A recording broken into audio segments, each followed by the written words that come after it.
جیسے جیسے ایام گزرتے گئے، لیل و نہار گزرتے گئے، انسان نے ترقی کی، تو آج وہ وقت بھی آ گیا جب انسان کا بخار تولا جانے لگا، گرمی اور سردی کا درجہ حرارت تولا جانے لگا، گیس اور CNG کا وزن کیے جانے لگا، تو انسانی عقل میں وہ بات آ گئی جس کو 1400 سال پہلے اللہ کے قرآن نے کہا تھا وَنَزَعُ الْمَوَازِينَ الْقِسْطَ لِيَوْمِ الْقِيَامَةِ۔ اسی طرح ہمارے شب و روز کا مشاہدہ ہے، ہم روزانہ دیکھتے ہیں کہ آگ کے اندر جو چیز بھی ڈالے، آگ اسے جلا کے راکھ بنا دیتی ہے، آگ کے اندر پتھر کو ڈالے، پتھر کو سیاہ بنا دیتی ہے، انسان کو ڈالے، انسان کو جلا کے راکھ بنا دیتی ہے۔ لیکن اللہ کا قرآن کہتا ہے کہ جس وقت حضرت ابراہیم علیہ السلام کو آگ کے چیخے کے اندر ڈالا گیا تو آگ نے انہیں نہیں جلایا، بلکہ آگ نے ان کے رنگ کو بھی کالا نہیں کیا۔ قلنا یا نار کونی بردم وسلاما علی ابراہیم، یہاں آگ کا نہ جلانا انسانی عقل کے خلاف ہے، انسانی تجربہ اور مشاہدہ کے خلاف ہے۔ ہم کہیں گے جناب یہ سب کے خلاف ہو، جب اس کو بیان اللہ کے قرآن نے کر دیا ہے تو اس پہ ایمان لانا ہمارا حق ہے۔ اسی طرح ہم اگر کسی چیز کو پتھر کے اوپر مارے تو پتھر نہیں ٹوٹتا بلکہ وہ چیز ٹوٹ جاتی ہے۔ اگر پتھر کے اوپر کلہاڑے کو مارے تو اس سے آگ کے انگارے نکلتے ہیں، آگ کے شرارے نکلتے ہیں۔ اگر لکڑی کو پتھر پہ مارے تو پتھر نہیں ٹوٹتا بلکہ لکڑی ٹوٹ جاتی ہے۔ لیکن یہاں پہ اللہ کا قرآن کہتا ہے کہ جس وقت حضرت موسیٰ علیہ السلام نے اپنے ہاتھ میں پکڑی ہوئی لاٹھی عصا پتھر پہ مارا تو لکڑی نہیں ٹوٹی بلکہ پتھر ٹوٹ جاتا ہے، اور اس سے آگ کے انگارے نہیں نکلتے بلکہ اس سے پانی کے چشمے جاری ہوتے، ایک دو چشمے نہیں۔ اللہ کا قرآن کہتا ہے فَانْفَجَرَتْ مِنْهُ اثْنَتَا عَشْرَةَ عَيْنًا، 12 چشمے جاری ہوئے۔ تو یہ قرآن کریم کے بیان کردہ حقائق ہیں، ہم ان پہ آنکھیں بند کر کے ایمان لائیں۔ آج ہر ایک انسان کہتا ہے کہ سائنس نے بڑی ترقی کی، انسان چاند پہ چلا گیا۔ یاد رکھیں سائنسدان اور سائنس ٹیکنالوجی آج جو کچھ بھی بیان کر رہی ہے اس کو 1400 سال پہلے اللہ کا قرآن بیان کر چکا۔ مثال کے طور پہ میں 2-3 مثالیں عرض کرنا چاہوں گا۔ سب سے پہلے سائنسدانوں نے یہ نظریہ پیش کیا کہ زمین گردش کرتی ہے، زمین ہلتی ہے۔ پھر اس نظریے کو سائنسدانوں نے جھٹلایا کہ زمین گردش نہیں کرتی بلکہ آسمان گردش کرتا ہے۔ پھر اس نظریے کو بھی سائنسدانوں نے جھٹلایا، ہماری یہ تحقیق بھی غلط ہے، نہ زمین گردش کرتی ہے نہ آسمان گردش کرتا ہے بلکہ سورج گردش کرتا ہے، اور ایک خاندان اپنے خاندان سمیت ایک نامعلوم مقام کی طرف منتقل ہو رہا ہے۔ آخر میں سبھی نے یہ حتمی نظریہ پیش کیا، لیکن میں قربان جاؤں اللہ تیرے قرآن کی صداقت پہ جس نے 1400 سال پہلے اس حقیقت سے پردہ ہٹاتے ہوئے بڑے صاف لفظوں میں کہا وَالشَّمْسُ تَجْرِي لِمُسْتَقَرٍّ لَهَا ذَلِكَ تَقْدِيرُ الْعَزِيزِ الْعَلِيمِ۔ میڈیکل سائنس نے ہمیں آج بتایا کہ زندگی کا سب سے بڑا عنصر پانی ہے، پانی نہ ہو انسان زندہ نہیں رہ سکتے، چرند پرند زندہ نہیں رہ سکتے۔ لیکن میں قربان جاؤں اللہ تیرے قرآن کی صداقت پہ جس نے 1400 سال پہلے اس حقیقت سے پردہ ہٹاتے ہوئے بڑے صاف لفظوں میں کہا وَجَعَلْنَا مِنَ الْمَاءِ كُلَّ شَيْءٍ حَيٍّ، ہم نے ہر جاندار چیز کو پانی سے پیدا کیا ہے۔ میڈیکل سائنس نے ہمیں آج بتایا کہ بچہ ماں کی جس جھلی میں پرورش کرتا ہے وہ در حقیقت 3 جھلیوں 3 پردوں کا نام ہے جس میں ہوا روشنی نہیں پہنچ سکتی۔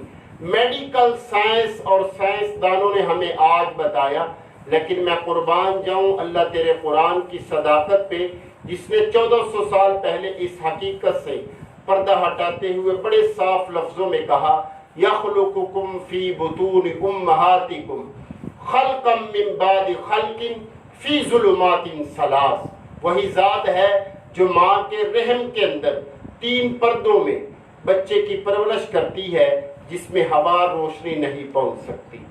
تو عرض کرنے کا مقصد یہ ہے کہ قرآن نے بہت سے واقعات بیان کیے ہیں جو انسانی عقل جس کو نہیں سمجھ سکتی۔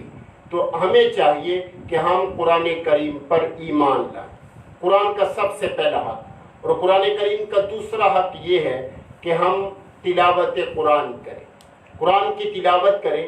یہ ایسا حق ہے کہ جس کے بارے میں اللہ تعالیٰ نے اپنے محبوب پیغمبر کو کہا وَرَتِّلِ الْقُرْآنَ تَرْتِيلًا ترتیلا، محبوب قرآن کو ٹھہر ٹھہر کے مزہ لے لے کر قرآن کی تلاوت کیا کرو۔ اس حکم کے اترنے کی دیر تھی، جناب نبی کریم صلی اللہ علیہ وسلم کا تلاوت کا شوق اس حد تک بڑھ گیا کہ جبرائیل خدا کا کلام لے کے آتے، جبرائیل خدا کا پیغام لے کے آتے، جبرائیل ابھی تک پورا نہیں پڑھتے تھے، اللہ کے نبی پہلے پڑھنا شروع کرتے تھے۔ اللہ کو کہنا پڑا لا تعجل بالقرآن من قبل ان یقضى الیک وحی، محبوب وہی پوری تو ہو جانے دیا کرو، اتنا تلاوت کا شوق۔ آج نوجوان فیس بک، واٹس ایپ اور یوٹیوب پہ اتنا مصروف ہو چکا ہے کہ اس کو اللہ کے قرآن کی تلاوت کا ٹائم ہی میسر نہیں۔ آج کے نوجوان سے قرآن کریم بہت دور ہو چکا ہے، قرآن کریم کو آج کا نوجوان چھوڑ چکا ہے۔ لیکن ہم تاریخ اسلام کا مطالعہ کریں تو ہمیں اپنے اسلاف میں سے 4 شخصیات ایسی ملیں گی، تاریخ کے صفحات پہ ان کے نام درج ہیں کہ وہ ایک رکعت میں ایک قرآن کریم مکمل کیا کرتے تھے۔ میں نام عرض کر دیتا ہوں، ان میں 2 صحابہ کرام ہیں اور 2 تابعین ہیں جو ایک رکعت میں ایک قرآن کریم مکمل کیا کرتے تھے۔ صحابہ کرام میں ایک بہت بڑا نام ہے، خلیفہ ثالث امیر المؤمنین حضرت عثمان بن عفان رضی اللہ تعالی عنہ۔ وہ نبی کے صحابی ہیں اور نبی کے دوہرے داماد ہیں۔ اللہ کے نبی صلی اللہ علیہ وسلم کی 2 بیٹیاں رقیہ اور کلثوم یہ حضرت عثمان بن عفان کے نکاح میں آئی ہیں۔ ان کو قرآن سے اتنی محبت تھی کہ وہ ایک رکعت میں ایک قرآن کریم مکمل کیا کرتے تھے۔ دوسرے صحابی حضرت تمیم داری رضی اللہ تعالی عنہ کا نام تاریخ کی کتابوں میں ملتا ہے کہ وہ ایک رکعت میں ایک قرآن کریم مکمل کیا کرتے تھے۔ 2 صحابی 2 تابعین، تابعین میں ایک بہت بڑا نام ہے حضرت سعید بن جبیر رحمہ اللہ، جو ایک رکعت میں ایک قرآن کریم مکمل کیا کرتے تھے۔ دوسرے تابعی امام الائمہ تلمیذ الصحابہ امام سواد اعظم امام اعظم ابو حنیفہ رحمہ اللہ کے بارے میں آتا ہے کہ وہ ایک رکعت میں ایک قرآن کریم مکمل کیا کرتے تھے۔ بلکہ امام صاحب کے حوالہ سے رمضان المبارک کا مہینہ ہے، ان کے بارے میں آتا ہے کہ وہ اکیلے رمضان کے مہینے میں 61 قرآن کریم مکمل کیا کرتے تھے۔ ان کی ترتیب کیا ہوتی تھی؟ ایک قرآن کریم دن کو پڑھتے، ایک رات کو نفلوں میں پڑھتے، ایک قرآن کریم وہ جو تراویحوں میں سناتے، ادھر سے عید کا چاند نظر آتا، ادھر امام صاحب کے 61 قرآن مکمل ہو جایا کرتے تھے۔ یہ ذوق تھا تلاوت قرآن پاک کا۔ لیکن آج کا مسلمان قرآن سے اتنا دور ہو چکا ہے کہ اس کو قرآن پڑھنے کی فرصت میسر نہیں۔ مسلمان آج بھی اپنا کھویا ہوا مقام اگر حاصل کرنا چاہتے ہیں تو انہیں قرآن سے محبت کرنی پڑے گی۔ تو قرآن کا دوسرا حق تلاوت قرآن ہے اور تیسرا حق فہم قرآن۔ پہلا ایمان بالقرآن، دوسرا تلاوت قرآن اور تیسرا حق فہم قرآن۔ یاد رکھیں، تلاوت قرآن سے ثواب ملتا ہے اور فہم قرآن سے ہدایت ملتی ہے۔ تلاوت قرآن ثواب کا ذریعہ ہے اور فہم قرآن ہدایت کا ذریعہ ہے۔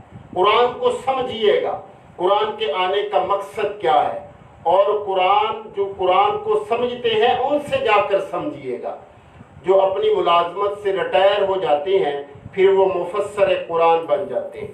ہمیں ان سے نہیں، قرآن ان سے سیکھیے گا جنہوں نے چٹائیوں پہ بیٹھ کے، جنہوں نے سکے ٹکڑے کھا کھا کے اللہ کا قرآن سیکھا، جو ساری ساری رات مصلی پہ کھڑے ہو کے جنہوں نے اللہ کو راضی کیا، اللہ کے محبوب کو راضی کیا، جو ساری زندگی جنہوں نے اپنے قرآن کے لیے وقف کر دی، علماء سے جو 10 سال لگا کے 15 سال لگا کے اللہ کا قرآن سیکھتے ہیں، ان سے سیکھیے گا۔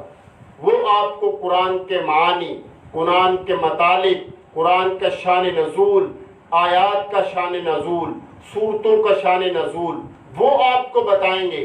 فلاں سورت کس موقع پہ نازل ہوئی، فلاں آیت کس مقام پہ نازل ہوئی، یہ علماء آپ کو بتائیں گے، ان سے سیکھیے گا۔ آج کے اس زمانہ میں قرآن سیکھنا بڑا ضروری ہے۔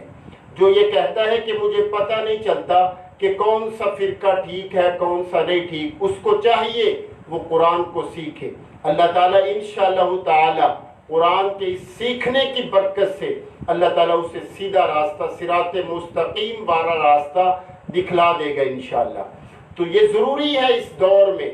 آج کسی کے پاس کسی بڑے قریبی دوست کا میسج انگلش میں آ جائے، جب تک وہ انگلش میں آیا ہوا میسج سمجھ نہ لے، اس کو دل کو سکون نہیں ہوتا، اطمینان نہیں ہوتا۔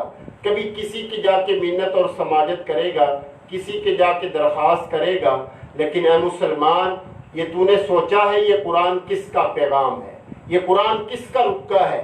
اس احکم الحاکمین کا، اس مالک لم یزل کا، جس کی شان یہ ہے اذا اراد اللہ شیئا ان یقول له کن فیکون، کہ جب وہ کسی کام کے کرنے کا ارادہ کرتا ہے تو ہاتھوں سے کچھ نہیں کرتا، بلکہ کن کہتا ہے فیکون ہو جاتا ہے۔ کن کہتا ہے زمین کو پستی ملتی ہے، آسمان کو بلندی ملتی ہے، سورج کو حرارت ملتی ہے، چاند کو برودت ملتی ہے، ستاروں کو کہکشائیں ملتی ہیں۔ بلکہ علماء نے تو یہاں تک لکھا کہ وہ کن کہنے کا بھی محتاج نہیں ہے، یہ کن بھی میرے اور آپ کو سمجھانے کے لیے ہے۔ وہ تو اتنی بڑی ذات ہے جس کی شان یہ ہے هو اللہ الذی لا الہ الا هو الملک القدوس السلام المؤمن المہیمن العزیز الجبار المتکبر، جس کی شان یہ ہے هو اللہ الذی لا الہ الا هو عالم الغیب والشہادہ هو الرحمن الرحیم۔ وہ تو اتنی بڑی ذات ہے۔ اے مسلمان، یہ اللہ کا قرآن آیا ہے، کہیں ایسا نہ ہو کہ بن سمجھی کی وجہ سے ہم اس دنیا سے رخصت ہو جائیں، قیامت کے دن اللہ کو کیا منہ دکھائیں گے۔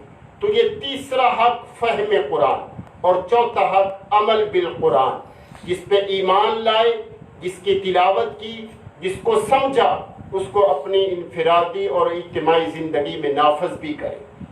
اللہ تعالیٰ نے قرآن پاک میں فرمایا من اعرض عن ذکری فإن له معیشتا ضنکا ونحشره یوم القیامت اعمی، جو میرے قرآن سے اعراض کرتا ہے میں ان کی زندگی اس پہ تنگ کر دیتا ہوں، معیشت اس پہ تنگ کر دیتا ہوں۔ یاد رکھیے گا صحابہ کرام رضوان اللہ تعالی علیہم اجمعین اس وقت تک اگلی آیت کو سمجھتے ہی نہیں تھے جب تک پچھلی آیت کو اپنی انفرادی اور اجتماعی زندگی میں نافذ نہیں کر لیتے۔ آج قرآن کو ہم نے صرف مسجدوں کی الماریوں میں بند رکھنے کا ذریعہ سمجھا، قرآن کی گھر کے اندر الماریوں میں رکھنے کی زینت سمجھا، لیکن قرآن کے آنے کے مقصد کو آج مسلمان نے بھلا دیا۔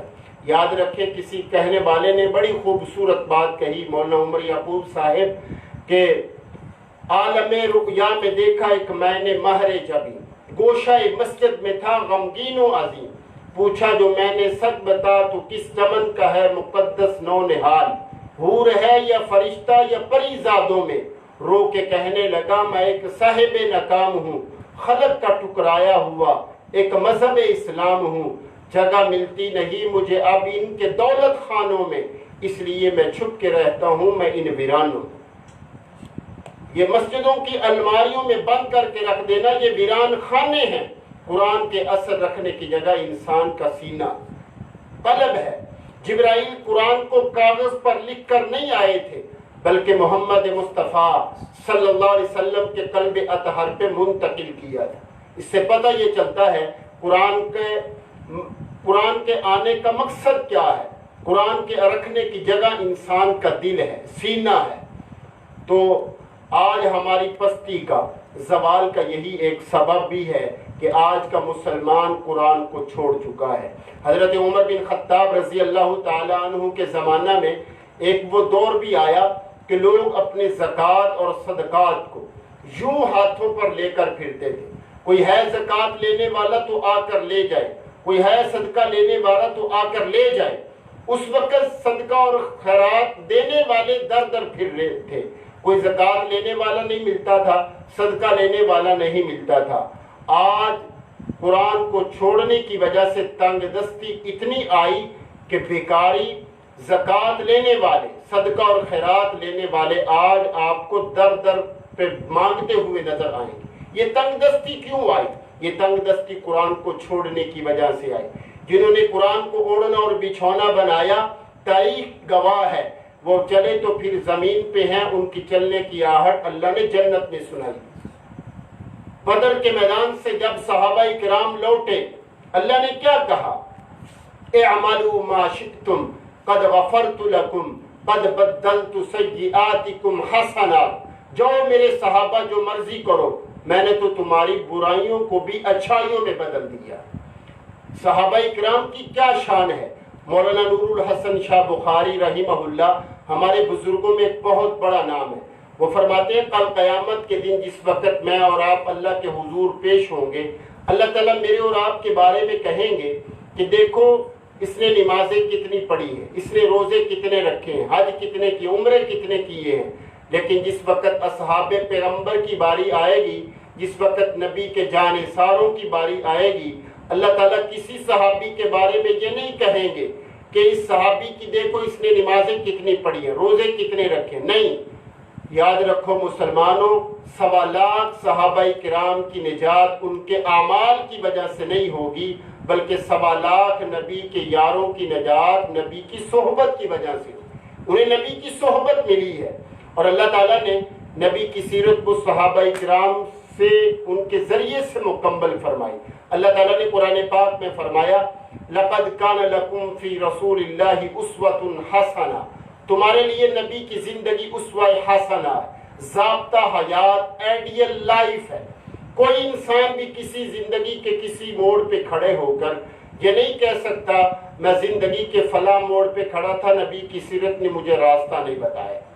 آج کے اس زمانے میں بھی نبی کی سیرت بادشاہ کو بھی راہ بتاتی ہے, نبی کی سیرت عوام الناس کی بھی رہنمائی کرتی ہے, نبی کی سیرت حکمران کی بھی رہنمائی کرتی ہے, نبی کی سیرت ایک سیاستدان کی بھی رہنمائی کرتی ہے, نبی کی سیرت تاجر کی بھی رہنمائی کرتی ہے, نبی کی سیرت مزدور کی بھی رہنمائی کرتی ہے, نبی کی سیرت حدود و قصاص کے مسائل میں بھی رہنمائی کرتی ہے. اب ایک آدمی نے چوری کی, اس کا ہاتھ کہاں سے کاٹا جائے؟ اگر نبی چوری کرتے تو یہ ذات نبوت کے خلاف تھا. اگر کوئی بھی نہ کرتا آج امت کو نمونہ نہ ملتا. چور کہہ سکتا تھا جناب مجھے نمونہ نہیں ملا, میں ہاتھ کیوں کٹواؤں. آج بھی مکہ المکرمہ, مدینہ المنورہ کی سرزمین بھی آج بھی یہ قانون نافذ ہے کہ چور کتنے پیسے کی چیز چرائے تب اس کا ہاتھ کاٹا جائے. اگر نبی چوری کرتے جاتے نبوت کے خلاف تھا, کوئی بھی نہ کرتا, امت کو نمونہ نہ ملتا. اللہ نے 1-2 کام صحابہ کرام سے کروائے. جب امت کو نمونہ مل گیا تو اللہ تعالیٰ نے اپنے کہ انہوں نے بڑی بڑی تکلیفیں برداشت کر کے, سنسار ہو کے, اپنے ہاتھوں کو کٹوا کر انہوں نے امت کو نمونے فراہم کیے ہیں. تو پھر میں کیوں نہ کہوں پہنچا اسلام ہم تک, یہ صدقہ ہے صحابہ کا, اٹھا جھولی دعائیں دے یہ فیض ہے صحابہ کا. تو یہ قرآن کا چوتھا حق عمل بالقرآن, اور 5واں اور آخری حق یہ ہے کہ ہم قرآن کی تبلیغ کریں, اشاعت کریں. اللہ کے نبی صلی اللہ علیہ وسلم کی 63 سالہ زندگی کا نچوڑ اور خلاصہ یہ ہے کہ نبی کے راستے میں کانٹے بچھائے گئے, نبی نے دعوت قرآن کو نہیں چھوڑا, نبی کی بیٹیوں کو طلاقیں دلوانے کی سازشیں ہوئی, اللہ کے نبی نے اشاعت قرآن کو نہیں چھوڑا. حضور علیہ السلام کو 3 سال کے لیے شب ابی طالب کی جیل گھاٹی میں بند کر دیا گیا. حضور علیہ السلام نے پتے کھا کھا کے وہاں پہ گزارا کیا, 3 سال شب ابی طالب کی جیل گھاٹی میں رہے, لیکن اشاعت قرآن سے باز نہیں آئے. خود ہی نہیں صحابہ کرام کو بھی اس میں شامل کی فرمایا, ابو بکر تو بھی شامل ہو جا, عمر, عثمان و علی تم بھی شامل ہو جاؤ. بلکہ ڈاکٹر عبد الرحمن رافت پاشا نے سور من حیات صحابہ میں لکھا ہے اللہ کے نبی صلی اللہ علیہ وسلم جس وقت کسی دوسرے ملک کے بادشاہ کے نام خط لکھتے تھے اس میں بھی کوئی اور بات نہیں لکھی ہوتی تھی، اس میں بھی قرآن لکھا ہوتا تھا فَإِنَّ الْأَرْضَ لِلَّهِ يُورِثُهَا مَن يَشَاءُ وَالْعَاقِبَةُ لِلْمُتَّقِينَ۔ اللہ کے نبی صلی اللہ علیہ وسلم نے جس وقت اپنی زندگی کا آخری اور فرضی حج کیا تو وہاں پہ 7 لاکھ صحابہ اکرام موجود تھے۔ آخری بات کہنے لگا ہوں، صحابہ اکرام کا ٹھاٹھے مارتا ہوا انسانوں کا سمندر تھا۔ اللہ کے نبی صلی اللہ علیہ وسلم نے صحابہ اکرام کو کہا کہ اب غیبین تک دین کو میں نہیں پہنچا سکوں گا، ڈیوٹی آپ لوگوں کی لگاتا ہوں جو یہاں پر موجود نہیں، ان تک دین آپ نے پہنچانا ہے۔ صحابہ اکرام نے اللہ کے نبی صلی اللہ علیہ وسلم کی اس بات کو دل و دماغ میں جگہ دی۔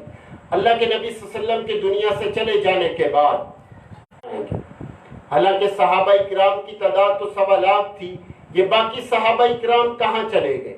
انہیں زمین نگل گئی، آسمان نے اچک لیا یا وہ فضا میں ہیں، کہاں چلے گئے؟ جب تاریخ اسلام کا مطالعہ کرے تو ہمیں پتہ چلتا ہے کہ حضور علیہ السلام کی اس دعوت کو لے کے صحابہ اکرام نے افریقہ کے جنگلوں کا رخ کیا، افغانستان جلال آباد کندھار کا رخ کیا، آپ کے پاکستان کوئٹہ ملتان پشاور تک آئے۔ پاکستان کے اندر آج بھی 26 صحابہ اکرام کی قبریں موجود ہیں۔ یہ صحابہ اکرام پاکستان کی سرزمین پہ کیا لینے آئے تھے؟ اپنی معیشت کو مضبوط کرنے نہیں آئے تھے، اپنے بیوی بچوں کے پیٹ پالنے نہیں آئے تھے، بلکہ ان کا ایک ہی مقصد تھا کہ حضور علیہ السلام کا دین پوری دنیا میں پھیل جائے۔ اللہ کے نبی صلی اللہ علیہ وسلم کا لایا ہوا دین دنیا کے کونے کونے میں پھیل جائے۔ آج پوری دنیا میں آپ کو صحابہ اکرام کی قبریں نظر آئیں گی، یہ پوری دنیا میں صحابہ اکرام اشاعت قرآن کے لیے گئے اور انہوں نے پوری دنیا میں اللہ کے قرآن کو پھیلایا۔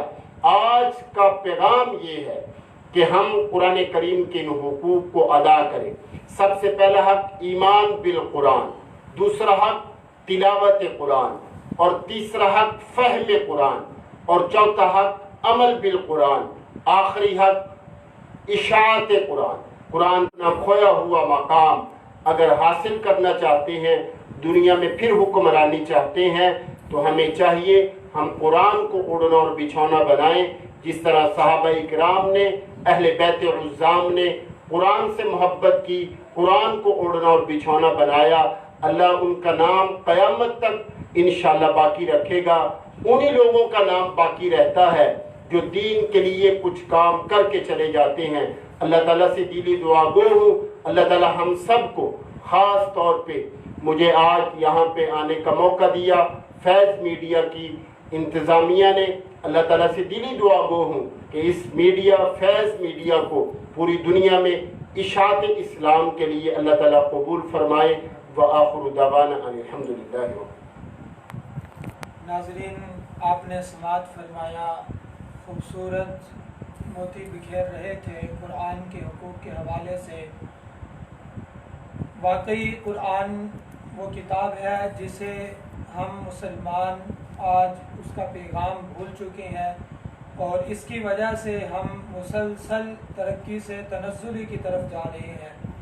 آج بھی ہمارے پاس موقع ہے کہ اگر ہم قرآن کی تعلیمات پر عمل پیرا ہو جائیں تو مسلمان اپنا وہ کھویا ہوا مقام، اپنی وہ کھوئی ہوئی عزت دوبارہ حاصل کر سکتے ہیں، اور وہی مقام پا سکتے ہیں جو کسی دور میں دنیا نے مسلمانوں کو دیکھا تھا۔ ناظرین، ہم دیکھتے ہیں کہ آج مسلمان اسی قرآن کو چھوڑنے کی وجہ سے آج ایسے حالات آ چکے ہیں کہ مسلمانوں کے لیے مساجد کے دروازے بند کیے جا رہے ہیں۔ مسلمان مسجد میں آنا چاہتے ہیں لیکن نہیں آ سکتے، کیوں؟ مسجد کے دروازے بند ہیں۔ ناظرین، ہمارے پاس ابھی بھی موقع ہے، وقت ہے ہمارے لیے، توبہ کے دروازے بند نہیں ہوئے۔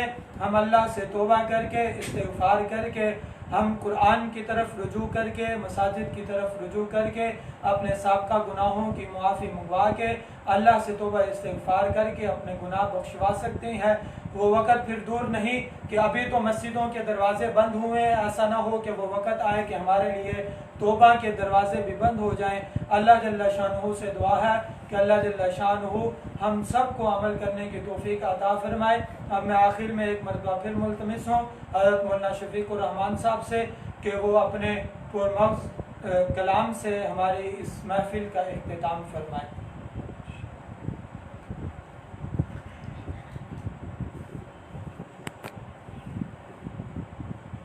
عرش و کرسی سے بالا ہے بام آپ کا، عرش و کرسی سے بالا ہے بام آپ کا، آگے اللہ ہی جانے مقام آپ کا،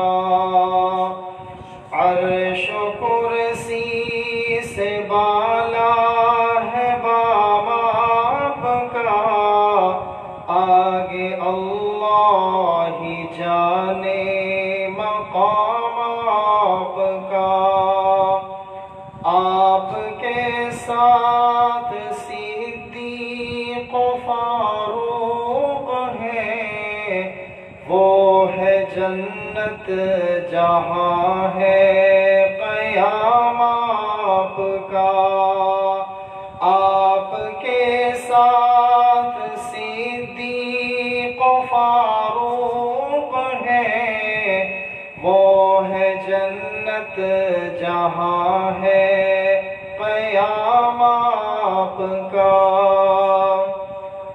کیا میں دیکھوں کسی اور دستور کو، کیا میں جانوں کسی اور منشور کو، کیا میں دیکھوں کسی اور دستور کو، کیا میں جانوں کسی اور منشور کو، سب کتابوں سے افضل کتاب آپ کی، سب کتابوں سے افضل کتاب آپ کی، سب نظاموں سے اعلیٰ نظام آپ کا، عرش و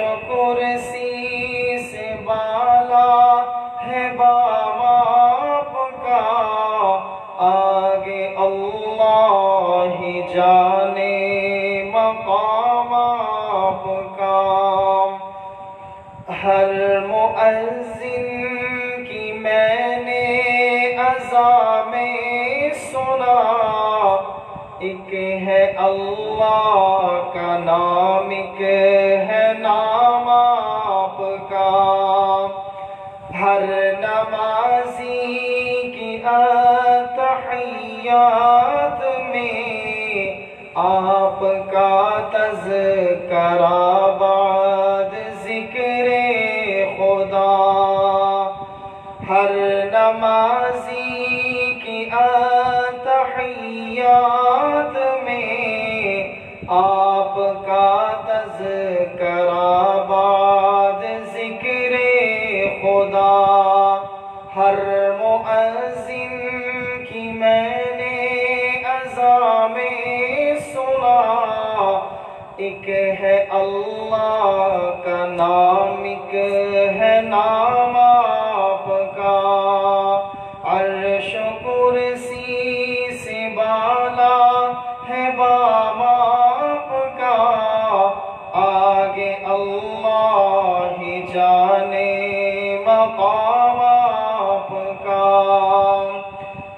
گرچہ سلمان ہے عاصی و پرخطا، شب مگر ایک عجب معجزہ ہو گیا، گرچہ سلمان ہے عاصی و پرخطا، شب مگر ایک عجب معجزہ ہو گیا، خواب میں روح انور نظر آ گیا، خواب میں روح انور نظر آ گیا،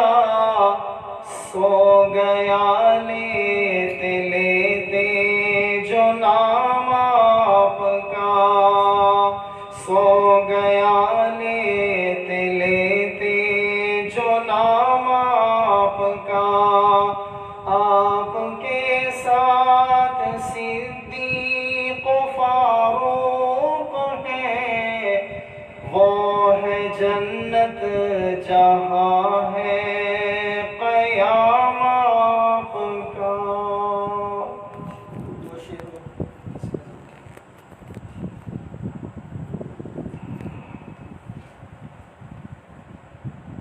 پہچان ہے مومن کی اور عشق کا پیمانہ، پہچان ہے مومن کی اور عشق کا پیمانہ، جب نام نبی آئے آنکھوں کا چھلک جانا، پہچان ہے مومن کی اور عشق کا پیمانہ،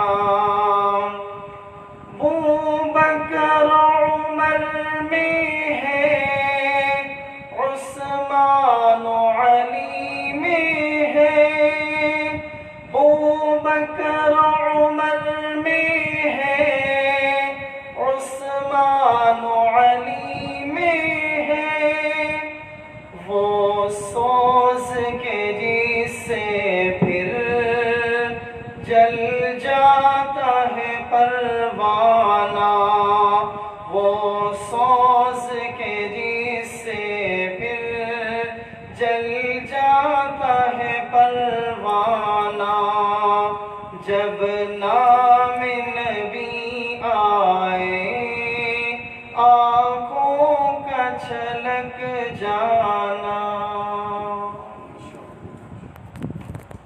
جی تو ناظرین، آج کا پروگرام آپ نے مکمل دیکھا، امید ہے آپ کو پسند آیا ہوگا، نعتیہ کلام نعتیہ اشعار بھی پسند آئے ہوں گے، جو گفتگو حضرت نے فرمائی وہ بھی پسند آئی ہوگی۔ تو ہر روز بعد نماز تراویح ٹھیک 10:30 بجے ہمارا یہ پروگرام فیض رمضان شروع ہوگا، ہمارے فیس بک پیج پہ دیکھتے رہیے، اپنے رمضان المبارک کے بابرکت لمحات کو قیمتی بناتے رہیے۔ اس کے ساتھ ہم آپ سے اجازت چاہتے ہیں، بریک کے بعد ملتے ہیں انشاءاللہ کل ٹھیک 10:30 بجے۔ اجازت دیجیے، آپ کا میزبان محمد عمر یعقوب۔